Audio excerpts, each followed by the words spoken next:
Sol, do. Sol, do, do, do, do, do, do, do, mi, mi, re, re, si, do.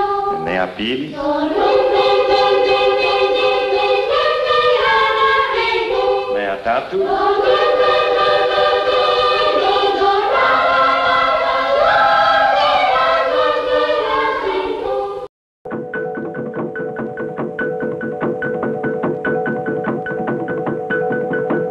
Dans son atlas de 1881, le cartographe Paul Vidal de la Blache publiait une carte de l'Afrique qui définit le centre de ce continent sous le vocable « régions inexplorées ». C'est en 1877 seulement que Stanley dessinait le parcours incertain du fleuve Congo qu'il venait de descendre. Les contrées environnantes restaient terra incognita. En 1880 sont arrivés dans ces terres inconnues ceux que l'on pourrait considérer comme les pionniers de l'ouverture du peuple congolais à l'alphabétisation. Les premiers missionnaires, les uns envoyés par le cardinal Lavigerie, s'implantèrent sur la rive ouest du lac Tanganyika. Les autres, les pères du Saint-Esprit, s'établirent à Boma. Ces enseignants et leurs successeurs découvraient une mosaïque de plus de 200 peuplades parlant chacune sa propre langue et dont les connaissances étaient limitées à leur modeste périmètre. Les témoignages contenus dans le présent DVD illustrent par la voix et par l'image ce que des hommes et des femmes mus par un idéal de générosité ont sans esprit de lucre apporté en 80 ans à des populations avides d'apprendre. C'est plus particulièrement depuis 1908, lors de la reprise de l'État indépendant du Congo par la Belgique, que l'État, les sociétés, les congrégations ont largement investi en bâtiments scolaires, en équipements et outillages éducatifs de toutes sortes, en recherche scientifique, afin d'ouvrir à la connaissance les jeunes, garçons et filles, qui venaient à eux. L'enseignement gratuit et non obligatoire s'est développé en un réseau très structuré, du primaire à l'université. Grâce à une instruction en français et en langue locale, s'adressant à la masse, celle-ci acquit, lors de multiples brassages, la conscience d'appartenir à une même culture.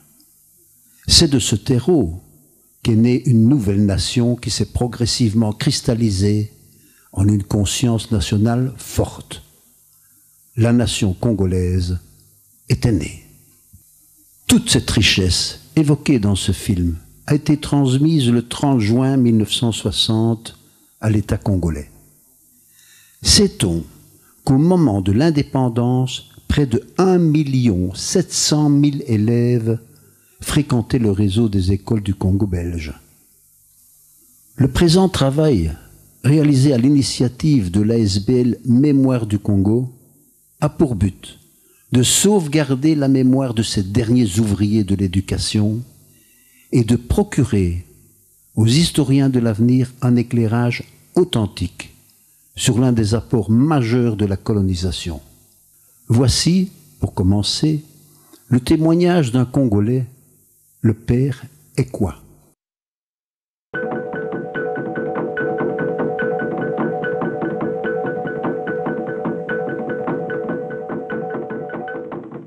Moi, je suis le pur produit de la colonisation parce que de l'enfance jusqu'à l'âge adulte, moi, j'ai été sous le régime de la colonisation.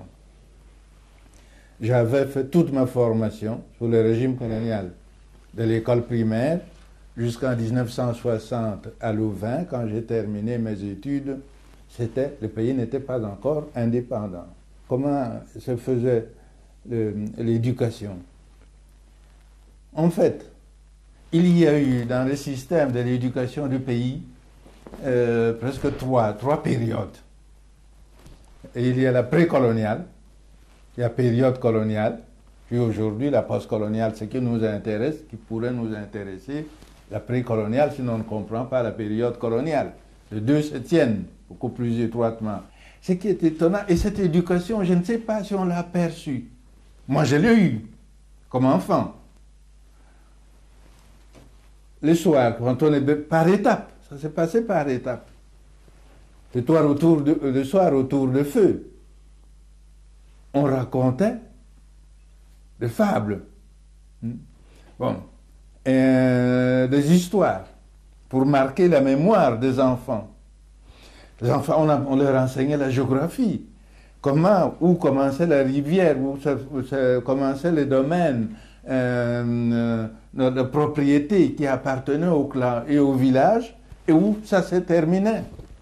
Il y avait l'astrologie, hein, les périodes de récolte correspondant aux satellites, auxquels on donnait d'ailleurs le nom correspondant à cette période-là. Les récolteurs d'arachides, c'est le groupe d'étoiles qu'on voyait ensemble, qu'on voyait à l'époque où on récolte les arachides. Et cette éducation ne laissait personne de côté. Il y avait, à cette période, le clan devait s'occuper de l'éducation de l'enfant. Il n'y avait pas de catégorie, de classe sociale. On recevait la même éducation. L'enseignement au Congo, donc, quand la Belgique est arrivée, il y a une chose énorme, une chose extraordinaire. Le rôle de la Belgique, c'est d'avoir ouvert au peuple, jusque-là, au fond, en dehors de tout le courant mondial, et la colonisation a eu comme mérite d'ouvrir un peuple jusque-là à l'écart, à la dimension internationale et mondiale. Ça, on ne l'oublie pas. Deuxièmement, à cette éducation traditionnelle dont je vous ai dit un mot tout à l'heure, est arrivée l'éducation, l'école du type occidental. Comment a-t-elle été perçue l'école? Je l'ai vécue. Il faudrait distinguer. Au début, on l'a vu avec beaucoup de méfiance. Les parents n'ont vu dans l'école ni un avantage économique ou social, ni un avantage religieux. Je me souviens un matin, mon oncle, c'est le matriarcat, le missionnaire arrive, le père de Decker. Je vais avec, mon oncle donc m'accompagne pour me présenter chez le père. Voilà, il peut aller à l'école. Je suis donc inscrit à l'école. Et c'était comme un pacte d'amitié. Le geste en disant, entre vous, missionnaires, qui venez de loin, et moi, qui suis ici, chef du village, il y a entente, puisque je demande que mon enfant puisse aller dans le type d'école que vous nous demandez. Alors, il y avait des écoles organisées par des privés, qu'on a appelé, qui recevaient d'ailleurs vers la fin, ils recevaient des subventions de l'État. Mais pendant des années, bien avant, c'était les simples bienfaiteurs belges qui finançaient ce qu'on appelait les écoles privées au Congo. C'était le Belge ici qui collectait, je crois, qui envoyait l'argent aux missionnaires. Les missionnaires alors organisaient l'enseignement. Bon. Il y a eu après l'intervention du gouvernement colonial qui a commencé à subventionner les écoles gérées par les missionnaires. Vous savez, durant des années, le gouvernement belge était assez sage. Il a dit, voilà, il faut organiser des écoles. Il y a des personnes qui en Belgique sont spécialistes en éducation, de congrégations religieuses, hommes et femmes, et arrivés au Congo, eh bien, ils n'ont qu'à s'occuper de l'enseignement.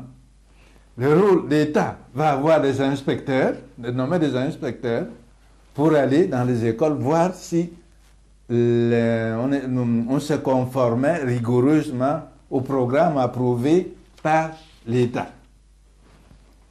Ça a été comme ça durant toute la période coloniale.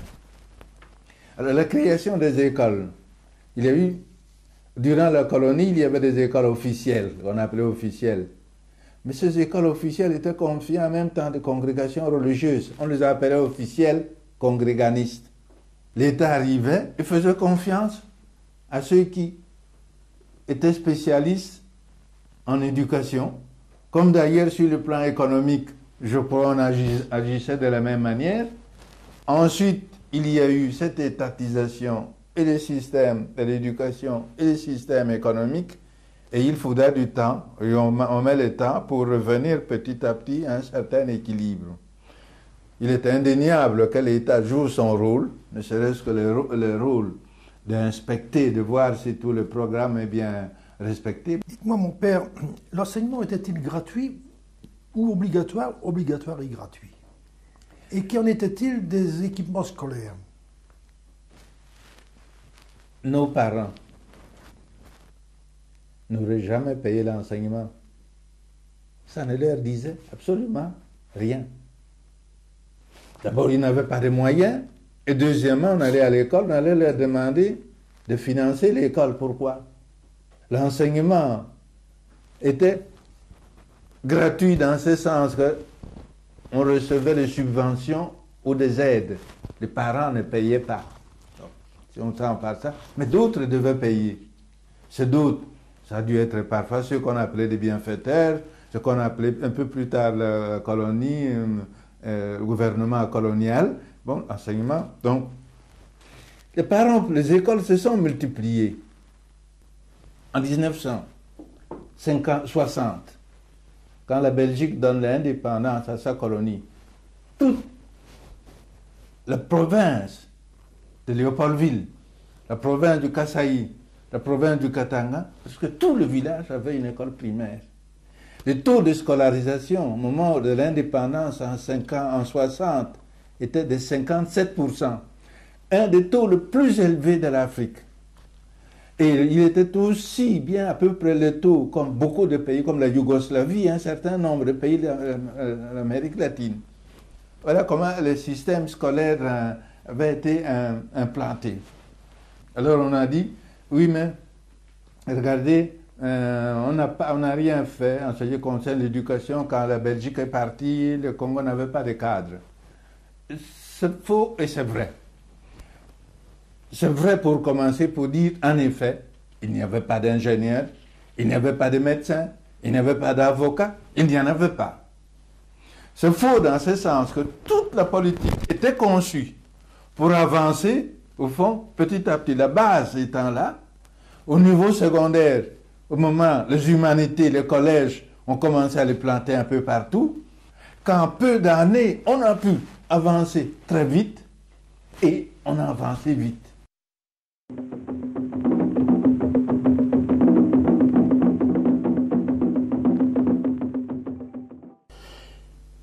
La colonie belge savait bien qu'elle devait travailler et consacrer une partie de son budget à l'enseignement. Mais elle a fait un choix, et je crois que ce choix était tout à fait bien, pas d'élitisme.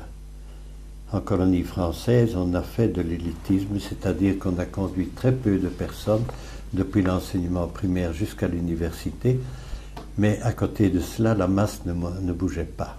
Tandis que l'autorité belge préférait faire monter la masse et, au besoin, envoyer alors ailleurs pour faire des études universitaires ceux qui devraient en faire. L'accord avait été conclu de cette façon-ci. L'autorité belge subsidiait, payait une partie du matériel, payait une partie des bâtiments, payait une partie des salaires et élaborait un programme dans lequel l'enseignement de la religion était prévu. Cet accord a été passé non seulement avec l'Église catholique, mais les églises protestantes elles-mêmes pouvaient participer à cette œuvre d'enseignement et recevoir les mêmes subsides. Cette façon de faire a permis de faire monter la masse, de telle sorte qu'au moment de l'indépendance, il y aurait l'ensemble de la population qui serait lettrée. Et en même temps, faut-il le dire, l'enseignement secondaire, lui aussi, a été fort développé. Mais il y a quelques difficultés pour parler de cela, parce que les mots n'ont plus maintenant, en 2006, le même sens qu'en 1946.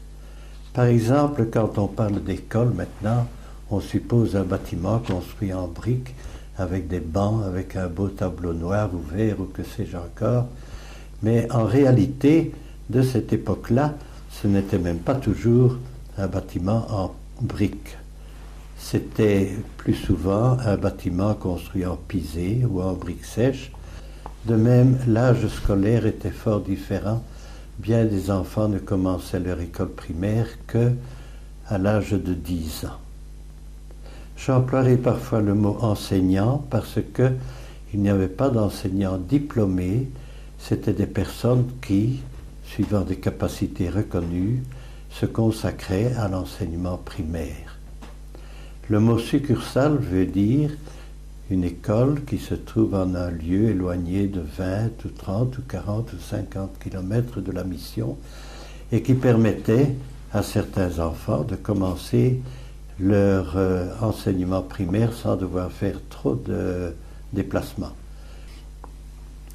Si on ne tient pas compte des réalités de 1946 et qu'en 2006 on donne le même sens à ces mots que maintenant, alors on arrive à faire des condamnations, des mépris, ce n'était que cela, ce n'était que cela.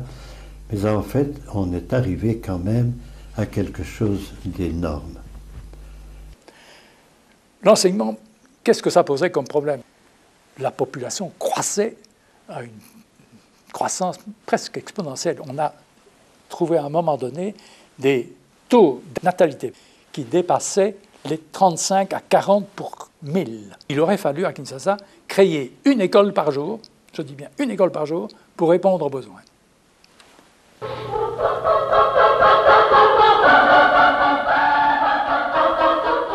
J'étais professeur de troisième latine, comme je vous le disais, et un de mes élèves m'a rappelé que je leur disais de temps à autre, un jour vous serez forts, vous serez fiers de votre culture. Et ça, ils disaient, waouh, parce que leur idéal à ce moment-là, c'était de copier l'européen d'aussi près que possible.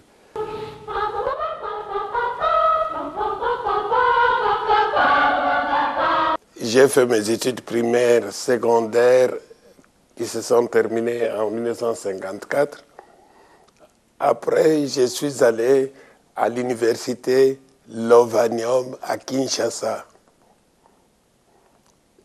J'ai fait 4 ans, de 1954 à 1958.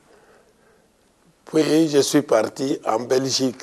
Et quand j'ai terminé, je suis rentré à Kinshasa, m'installer à Kinshasa pour très longtemps.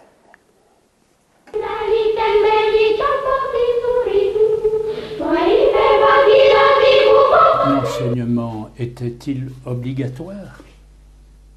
Non, pas obligatoire, parce qu'on n'avait manifestement pas assez d'écoles pour pouvoir répondre à toute la population. Et alors ceux qui, entre guillemets, restaient sur le carreau, que faisaient-ils? Est-ce qu'ils avaient l'opportunité d'aller ailleurs, dans un autre territoire? Les églises, catholiques et protestantes, en dehors de cet enseignement fait en collaboration avec la colonie, avaient des activités d'alphabétisation. Et nous avions organisé des enseignements de lecture en dehors de l'école primaire. Une autre école à laquelle j'ai travaillé, était composée d'une population très dense. Et là, nous avions au centre même de la mission une école primaire complète de 8 classes, et alors dispersée à travers tout l'ensemble du territoire confié à cette mission, il y avait des écoles où on ne dépassait pas la première primaire. La plupart de ces écoles de succursales, on ne les visitait qu'une fois par mois. On partait en moto avec un petit casse-croûte, mais on ne trouvait pas partout de quoi loger de façon, j'allais dire, assez reposante. Notre grand plaisir, comme missionnaires, c'était de voir ce que nous apportions à travers cette collaboration avec l'État au développement de cette population. Et les parents tenaient à ce que leurs enfants apprennent à lire et à écrire. C'était remarquable. Et je vous assure que quand, par exemple, dans cette mission-là, après 4 ans, de 55 classes, je laissais à mes successeurs 96 classes, on était contents. L'enseignement était gratuit. Quand il manquait de touches, eh bien, les élèves très débrouillards avaient vu qu'il y avait une certaine herbe un peu dure avec laquelle on pouvait écrire sur son bras ou sur sa cuisse. Et quand l'ardoise manquait, en tout cas on ne manquait jamais de bras et de cuisses pour continuer à écrire tranquillement et à faire des additions.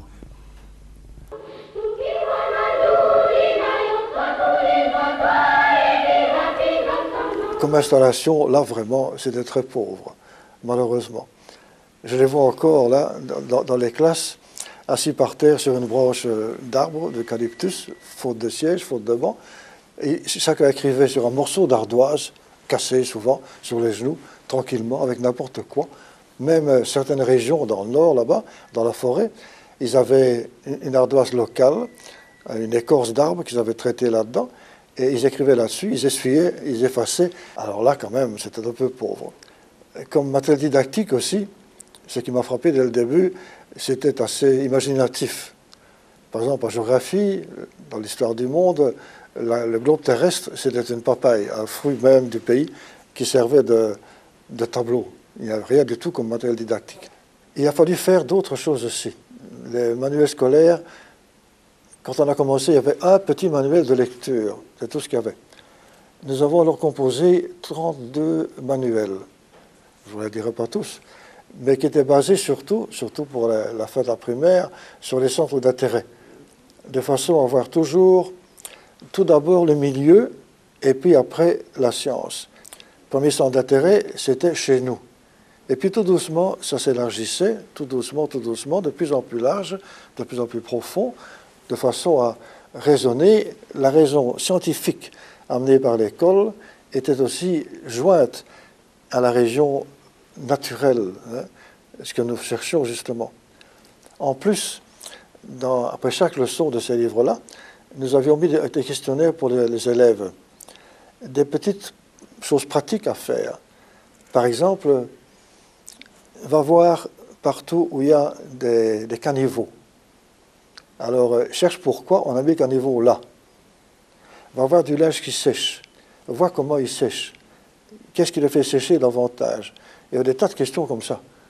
Il y a des enfants qui faisaient tous les jours 2 heures de marche pour aller à l'école et autant pour retourner chez eux le soir. Dans la région des Mayagas où j'étais en 60, il y avait là une chapelle école très importante. Eh bien, tous les jours,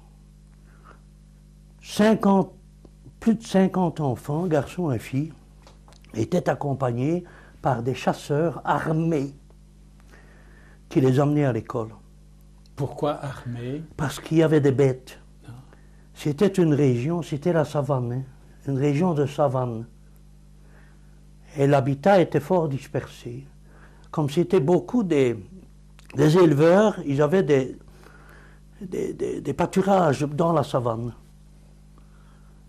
Et ils étaient habitués, hein, les Tutsis étaient très habitués à contourner les problèmes avec les léopards et les buffles et tout ça. Hein.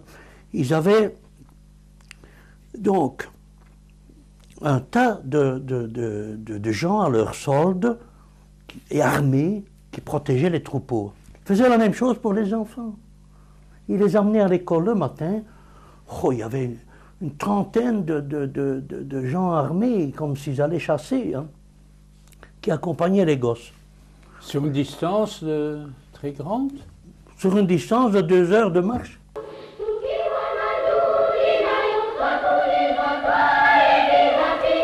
Pour commencer un collège des humanités, il faut tout de même que ce soit de très bons élèves. Et dans différentes paroisses, on avait fait ce qu'on appelait des primaires sélectionnées.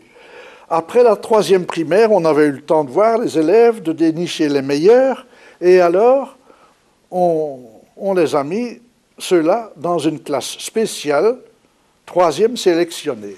Il y avait donc 3e, 4e, 5e, et 3e, 4e, 5e sélectionnés. Et alors ceux qui étaient sélectionnés pouvaient partir après, s'ils avaient bien réussi, ils pouvaient aller au collège de Kinyati, ou bien au séminaire, au petit séminaire. Alors, nous avions de bons élèves, oui, mais enfin, il y avait d'autres paroisses qui n'avaient pas de sélectionnés, et qui commençaient à dire, oui, mais enfin, moi j'ai ici en fin de 5e ou de 6e primaire un si bon élève, ça pourrait faire quelqu'un de très bien plus tard, et il ne peut même pas aller au collège. Quoi? Alors, on a organisé des écoles de vacances. Ces bons élèves qui avaient découvert des gens très perspicaces, sans doute, ils les envoyaient pendant les vacances chez nous à Kinyati, et nous en avions comme ça une centaine qui arrivaient, qui étaient de bons éléments, et on les faisait travailler un tout petit peu, on regardait voir ce qu'ils valaient, et alors pratiquement la moitié était gardée, le reste on disait il vaut mieux continuer ailleurs, mais nous avons ainsi doublé le recrutement du collège.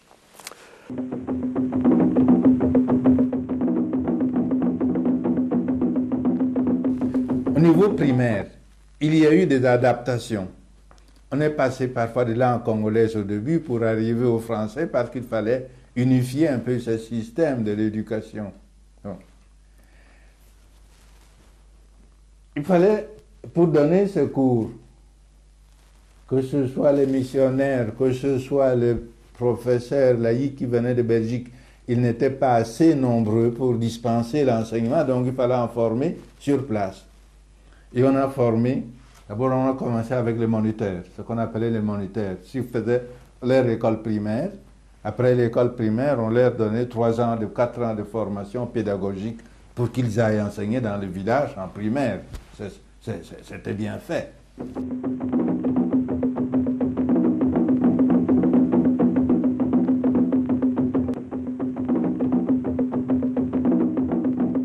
Il fallait répondre à un problème.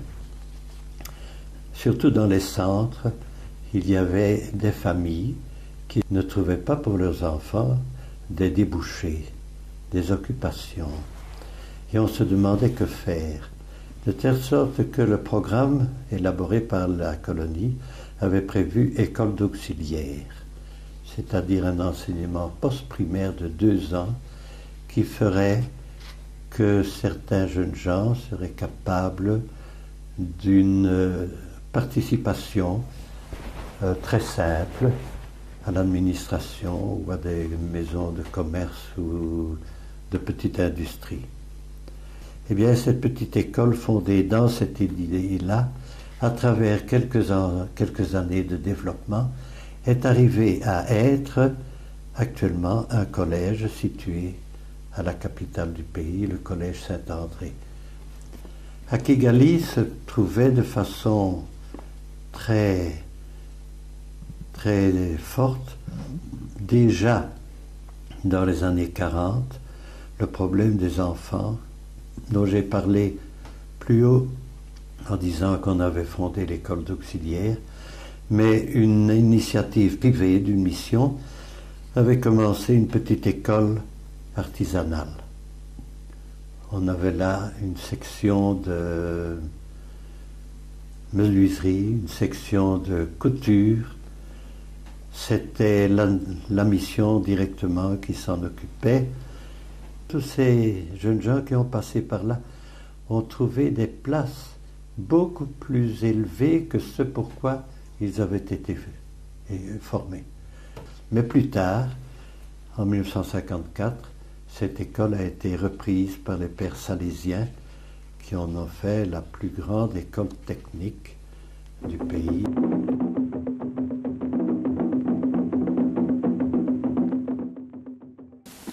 Quel genre d'école on avait au Kasaï?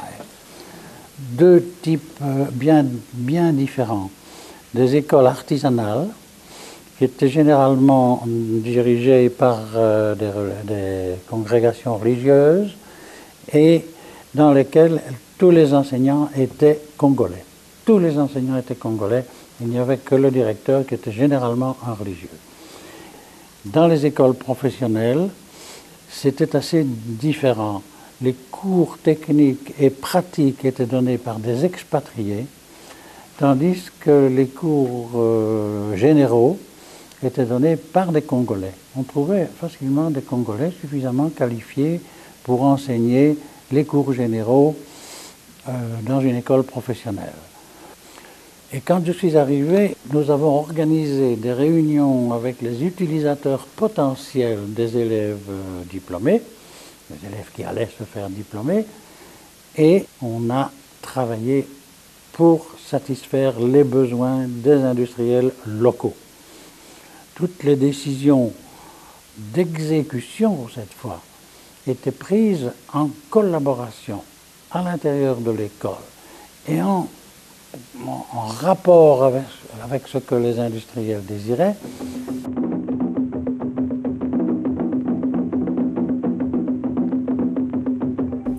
L'école était professionnelle et comprenait 3 années de formation, et la section menuiserie était dirigée avec des moniteurs, des menuisiers. J'ai pris là la direction de la menuiserie et essayé d'améliorer. Et la première année qui venait de commencer, on a essayé d'arriver tout de suite à une formation professionnelle plus adaptée, mieux adaptée pour arriver à l'école professionnelle qui est venue après, les POM, École professionnelle de métier, et l'école technique Don Bosco. Mon but était de les perfectionner encore et d'en faire une coopérative. Donc l'organisation du métier était que chacun puisse travailler autonome, comme s'il travaillait dans son atelier, dans une coopérative. On obligeait également un certain pourcentage de leur salaire pour que la coopérative ne soit pas seulement quelque chose qui leur est donné, mais qu'ils aient également fait quelque chose eux-mêmes en épargnant une partie de leur salaire pour commencer la coopérative. L'école démarre avec 2 sections, une section maçonnerie, une section de mécanique automobile. C'est un programme belge, des écoles belges. Nous avions le même horaire, c'est-à-dire que la répartition entre les cours techniques, les cours théoriques si je puis dire, et les cours pratiques était semblable en Belgique, était identique en Belgique. C'était formidable. C'était formidable. Ces enfants avaient envie d'apprendre quelque chose et envie de réussir dans la vie. Enfin.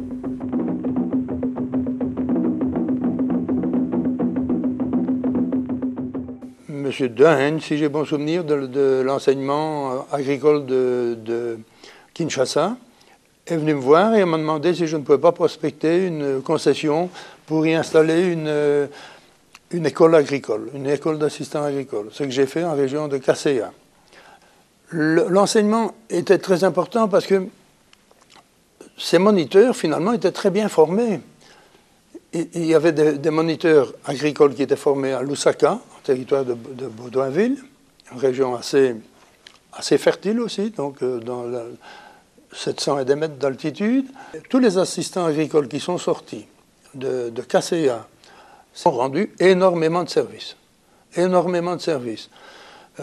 Tant au point de vue pisciculture que vulgarisation agricole, que mécanisation, qu'élevage. Dans tous les domaines, nous avons eu beaucoup de satisfaction.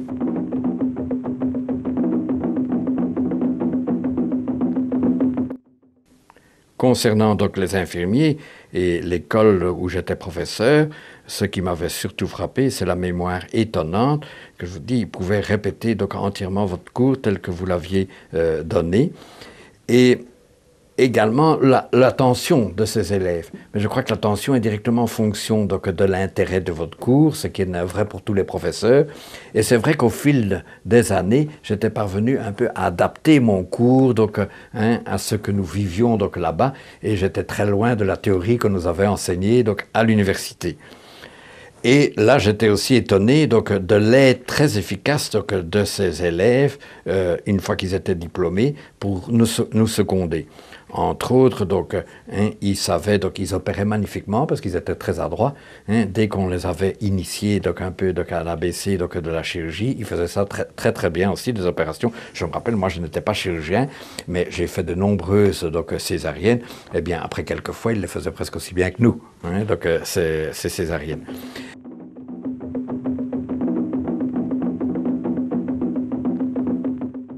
L'instruction militaire était divisée en deux grandes branches.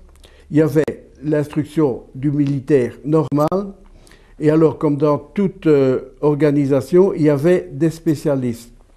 Et au sein de la force publique, il y avait toute une série d'écoles qui avaient comme but de fournir de la main-d'œuvre spécialisée au sein des forces armées, mais surtout l'idée de donner un métier aux gens. Il y avait une autre catégorie qui prenait de plus en plus d'importance, c'est ce qu'on appelait les postes primaires. Comme le nom l'indique, c'était des Congolais qui avaient fait un peu plus que leurs 6 années primaires. En général, c'était 3 années post-primaire, donc l'équivalent de l'enseignement moyen en Belgique avant qu'on mette le rénové. Ces post-primaires ne faisaient que 2 ans de service militaire et ils étaient essentiellement destinés à devenir soit des radios, soit comptables, soit, et c'est très important, moniteurs.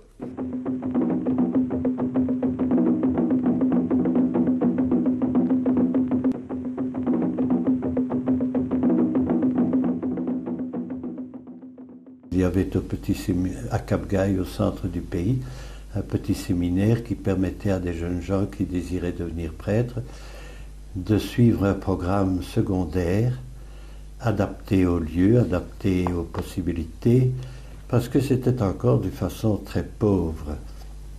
Nous n'avions pas d'électricité toute la journée, électricité 3 heures par jour.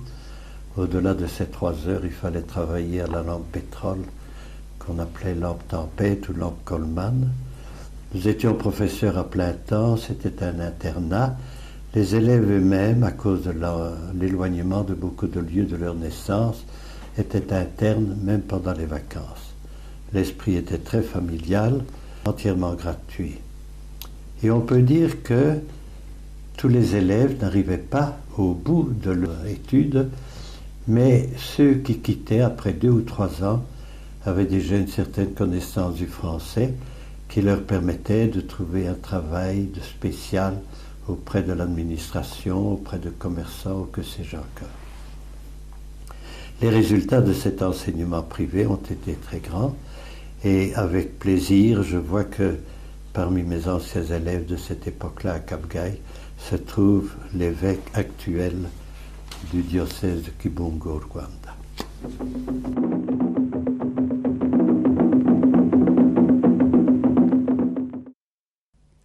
En 1945 a eu lieu au Congo une fameuse réunion des évêques qui ont réévalué le programme de l'enseignement qui existait au Congo.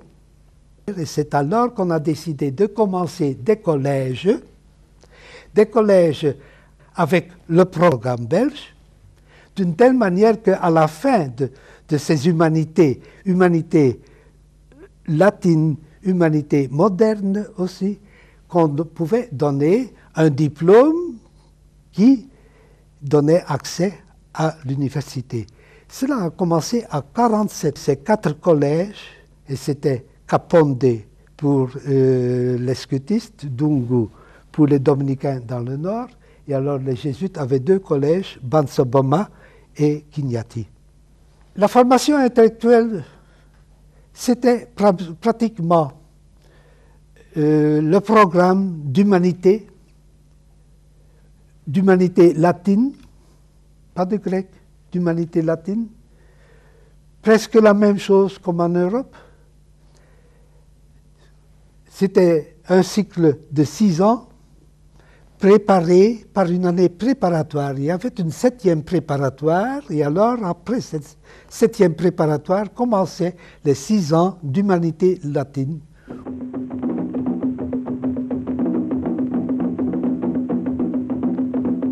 Comment se fait-il que dans l'enseignement, les établissements d'enseignement en sont arrivés à devenir pluriraciales, c'est-à-dire à inclure les Européens installés au Rwanda et au Burundi et au Congo, et aussi les Africains eux-mêmes, avec dans différentes nations. Au Rwanda et au Burundi, il y avait les Tutsis, les Hutus, il y avait les Indiens, il y avait les Européens. Le gouverneur du Rwanda-Burundi, M. Léo Pétillon, prend la décision de fonder un seul collège pour le Rwanda, le Burundi et les Européens qui étaient là. Donc une espèce d'intégration des différentes races, je dirais, à défaut d'un autre mot, de l'intégration dans une même institution, de façon aussi à rapprocher les uns des autres ceux qui sont présents au Rwanda, au Burundi. Et cette décision a finalement retenti sur l'ensemble de l'enseignement secondaire au Congo et au Rwanda-Burundi. À partir de là, évidemment, nous avons aussi dû changer tous les programmes et introduire un programme permettant l'entrée directe à l'université.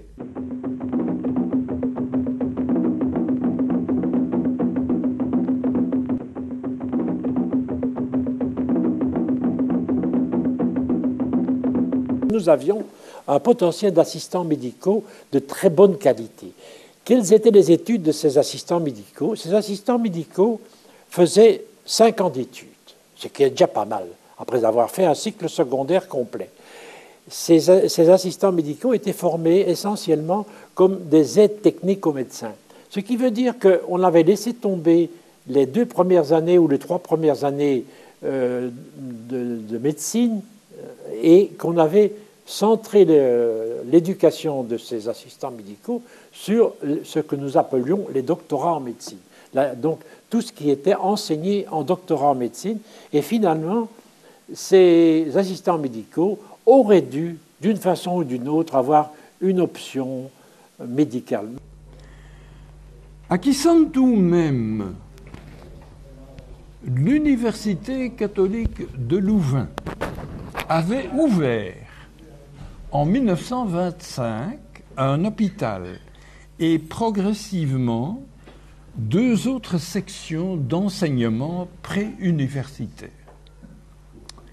La FOMULAC formait des assistants médicaux, la CADULAC des assistants agricoles, la section administrative fournissait des fonctionnaires qualifiés à l'État. Ces études étaient de niveau préuniversitaire, mais étaient comparables à la licence, non seulement en raison de leur durée, jusqu'à 7 ans pour l'assistant médical, mais aussi parce que les heures de stage pratique sur le terrain étaient nombreuses et efficaces. Lorsque l'université de Lovanium à Kimwenza ouvrit ses portes en 1954, les 3 sections de Lovanium Kisantu furent appelées à disparaître du fait que ces diplômes étaient désormais dépassés par les grades pleinement universitaires de l'enseignement supérieur au sens strict.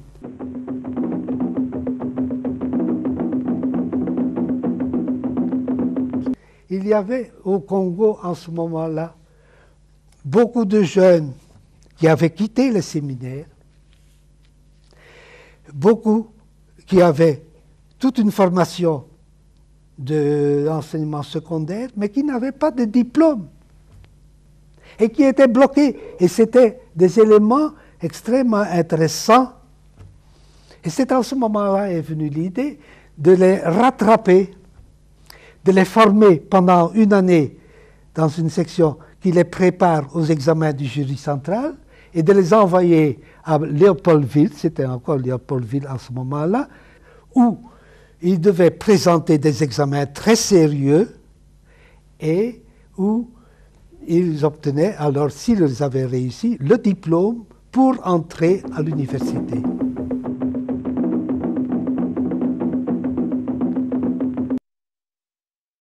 Le père Famille, en 1945, a été envoyé en Belgique par les évêques du Congo pour plaider les intérêts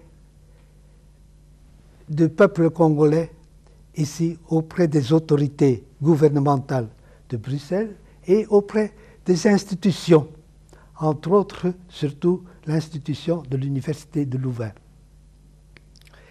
Il était venu avec l'idée qu'il était temps de commencer avec une université. L'inauguration de l'université Lovanium, c'est octobre 1954. Début des constructions de l'université en 1952. Pour avoir des étudiants qui arrivent au niveau des études universitaires en 1954, ils ont commencé leurs études secondaires, leurs humanités, en 1948. On peut se poser la question de savoir, mais où était la Belgique qui sortait de la guerre en 1948 et qui a installé là-bas des collèges pour préparer à l'université. 1948, c'est aussi l'année où l'État belge a ouvert les premiers Athénées. Les premiers Athénées étaient peut-être réservés aux Européens, mais l'Athénée de Léopoldville, à ma connaissance, était multiracial. Alors ça, c'est l'histoire de la construction, mais où en étaient les diplômés? Le premier diplômé de l'université, les premiers diplômés de l'université de Lovanium, c'est 1958. On pourrait citer un Albert Ndélé, par exemple, qui a fait une carrière brillante à l'international, au Fonds monétaire international, hein, et puis il y en a eu d'autres après. Donc, dire que la Belgique n'a pas formé des universitaires sur place et dans les universités belges, pour moi, est une contre-vérité. Voilà, je suis parti donc, en octobre 1957, j'ai été arrivé là, et donc l'ouverture de l'année académique s'est faite fin octobre 1957, ce qui était donc déjà je crois, la 3e année académique de l'Université Lovanium, et on a commencé l'enseignement théologique, là, qui voulait être un enseignement théologique qui est encore supérieur à celui des séminaires. Nous avons pu commencer avec 7 étudiants qui étaient venus, il y avait 2 Congolais, 3 Rwandais et 2 Burundais. Il y avait des professeurs de Louvain ou même d'autres universités de Belgique qui venaient assister aux examens. Vraiment, l'ambition était aussi bien à la faculté de théologie que donc aux autres facultés universitaires de faire une vraie université, en fond d'une vraie université. Je suis partie à Lovanium, 3e année académique. À l'époque, il y avait 30 professeurs, je me souviens très bien, c'était donc encore très modeste. Je pense qu'à cette époque, il y avait une faculté de médecine, il y avait la faculté d'agronomie, il y avait, si mon souvenir est exact, l'économie, et il y avait donc certainement psychologie et pédagogie, parce qu'un des grands besoins du pays, du Congo belge, était de couronner tout le soubassement de l'effort qu'avait fait la Belgique pour l'enseignement primaire et secondaire, de le couronner par un enseignement supérieur.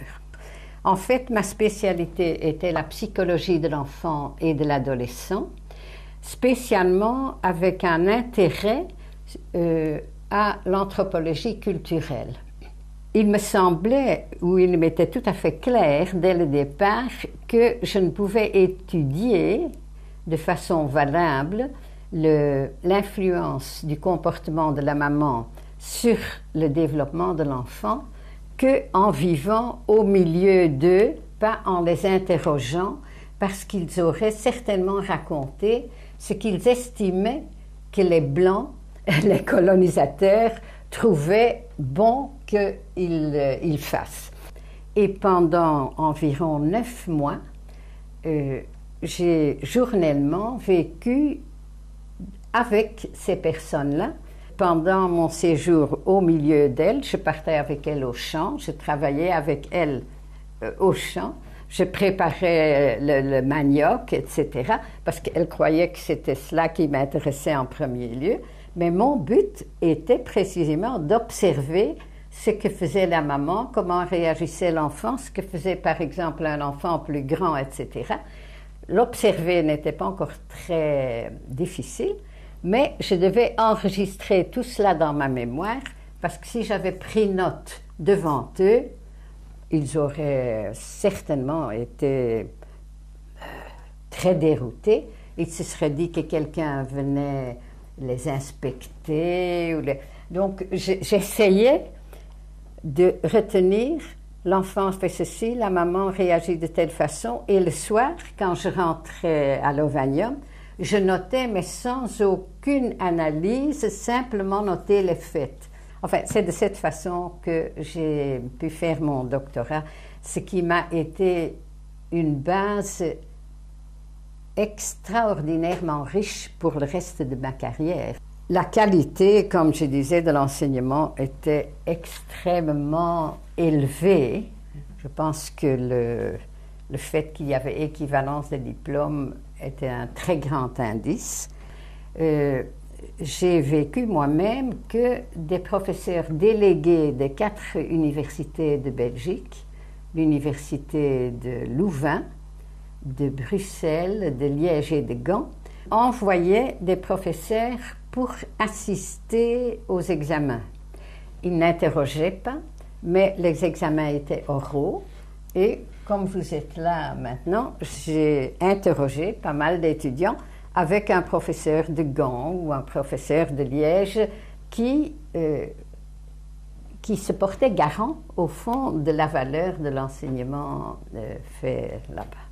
Ils avaient certainement, en tout premier lieu, un très grand désir de savoir. Je pense quand même que c'était primordial.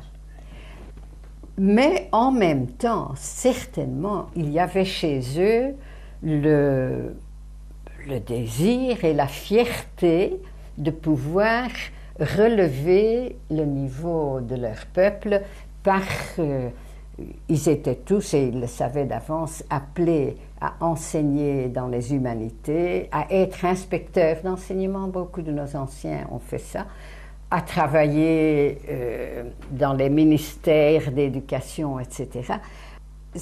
Il y avait certainement les deux. Les étudiants, pendant les vacances, rentraient chez eux, même si c'était loin. Oui.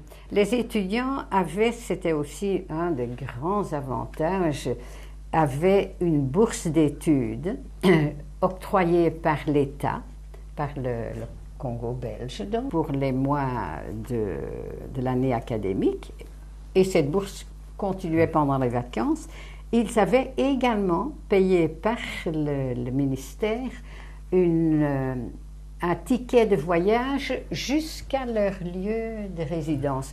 Ce qui n'était pas peu de chose, parce qu'ils ont été recrutés au départ, l'Ovanium étant la première université, ils ont été recrutés partout dans le Congo, jusque dans le Kivu et le Katanga, qui étaient à 1500, 2000 kilomètres de là. Et donc il y avait peut-être une certaine osmose en les deux sens entre la culture de leur jeunesse, leur culture d'origine et ce qu'ils apprenaient à l'université. Il y avait un transfert peut-être vers la famille aussi, oui, de ce qu'ils découvraient chez vous. C'était de très bons étudiants. Le taux de réussite en première session était très élevé parce qu'ils étaient vraiment triés sur le volet. Donc, presque, je pense qu'au moins les 3/4 des étudiants n'avaient pas d'examen à faire en septembre. Et nous leur recommandions très fort que pendant les vacances, chez eux, ils organisent quelque chose pour la population.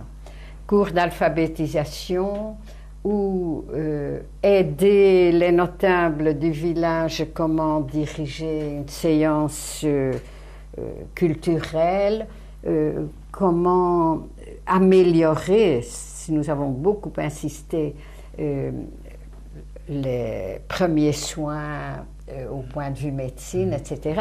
Donc nous avons beaucoup cultivé aussi, et ça correspondait à un désir de leur part, à ce que eux apportent à leur communauté. Et c'était pas difficile pour eux de le faire parce qu'ils bénéficiaient d'un très grand prestige. Bien entendu, lorsqu'ils revenaient, ils étaient presque considérés comme des grands savants quand ils revenaient. Certainement, du côté des sciences humaines, ils nous apportaient un feedback à propos de l'enseignement. Vous avez prononcé le mot étudiante. Oui. Est-ce qu'avant 60, il y avait déjà des étudiantes dans votre faculté ou dans d'autres facultés? Au moment du début de l'université, et lorsque je suis arrivée en 1956, c'était encore le cas, il n'y avait aucune étudiante congolaise. Il y avait des étudiantes, mais c'était toutes des expatriées. Je vous remercie beaucoup, mesdames. C'était très précieux d'avoir votre témoignage et je suis convaincu qu'il sera précieux aussi pour nos historiens dans l'avenir. Ah ben, je l'espère. Alors, je terminerai en précisant quand même, quand on me dit pas de diplômé à l'université Lovanium, je puis témoigner qu'il y avait en 1960 33 diplômés de l'université et 485 étudiants. Je pense que ce sont des choses qui sont importantes à signaler. Et comme j'ai beaucoup voyagé dans d'autres colonies, les colonies anglaises, africaines, anglaises, portugaises, françaises, je puis vous donner des références. La première université au Kenya, à Nairobi, inaugurée en octobre 1956. C'est gravé dans la pierre de l'université, si vous allez visiter l'université de Nairobi. Dakar, au Sénégal, 1960. Abidjan, en Côte d'Ivoire, 1963. Conakry, en Guinée, 1968. Donc, voilà des pays qu'on nous présente comme des exemples de la formation des élites et qui, sur place, j'insiste, sur place, ne créent leurs universités qu'après le Congo belge, après l'université Lovanium. L'université officielle d'Élisabethville fut créée le 26 octobre 1955 sous l'égide des 4 universités belges. Elle était le couronnement de l'édifice de l'enseignement officiel laïque. Celui-ci comptait alors 22 établissements secondaires mixtes à programme d'humanité moderne et latine au Congo. Elle fut effectivement ouverte en octobre 1956.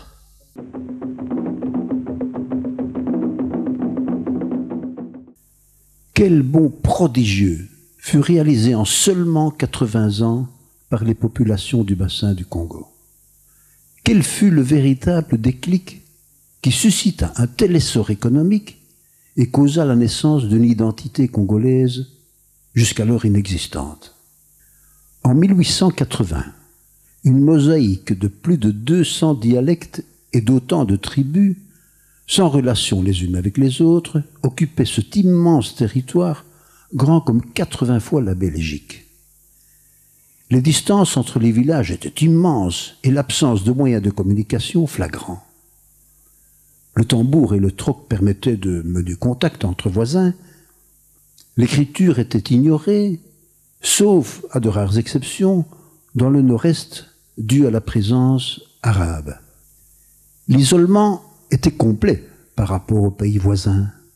Bien sûr, chaque clan, chaque tribu avait sa propre culture, ses propres croyances, très respectables et respectées, mais la vie sociale était limitée à un modeste périmètre. Rien ne les préparait à la rencontre inévitable avec un monde en complet décalage. Quels sont les éléments qui ont permis la formation non seulement d'un État, mais aussi d'une conscience et d'une conviction, d'une fierté aussi d'appartenir à une même nation, d'être un même peuple? Si les activités économiques du colonisateur belge ont créé et développer un réseau important de voies de communication terrestres, fluviales et aériennes, ont implanté des industries minières, des usines textiles. Si le colonisateur a développé la recherche en vue de l'amélioration de l'agriculture et de l'élevage, si le commerce a pu se développer et les services publics s'organiser, tout cela fut fait pour structurer les rouages d'un État. Mais pour qu'un État fonctionne harmonieusement, les relations entre ses habitants doivent être unifiées et vivre dans une compréhension réciproque. L'État ne pourra se développer que si les citoyens adhèrent à des valeurs et des objectifs consensuels. Mais un État doit être plus qu'un organe économique, il doit être jumelé à une nation. Au Congo, c'est l'alphabétisation d'abord et l'enseignement ensuite comme accessoires initiaux de l'évangélisation, qui furent les leviers et les moteurs de l'ouverture des esprits, les instruments ensuite des contacts de plus en plus larges, le vecteur des nouvelles connaissances, le terreau d'une nouvelle conscience africaine. L'utilisation d'une même langue, le français, la généralisation d'un même programme d'enseignement, l'implantation d'un réseau d'enseignement cohérent dans la totalité de cet immense pays ont permis un brassage positif d'ethnies et de tribus jusque-là, pour la plupart ignorantes, voire même hostiles les unes vis-à-vis des autres. Cette découverte mutuelle sur les bancs des écoles, dans les ateliers, dans les laboratoires, dans les auditoires, a suscité la prise de conscience d'une identité d'intérêt et cristallisé une conscience congolaise. La nation congolaise était née.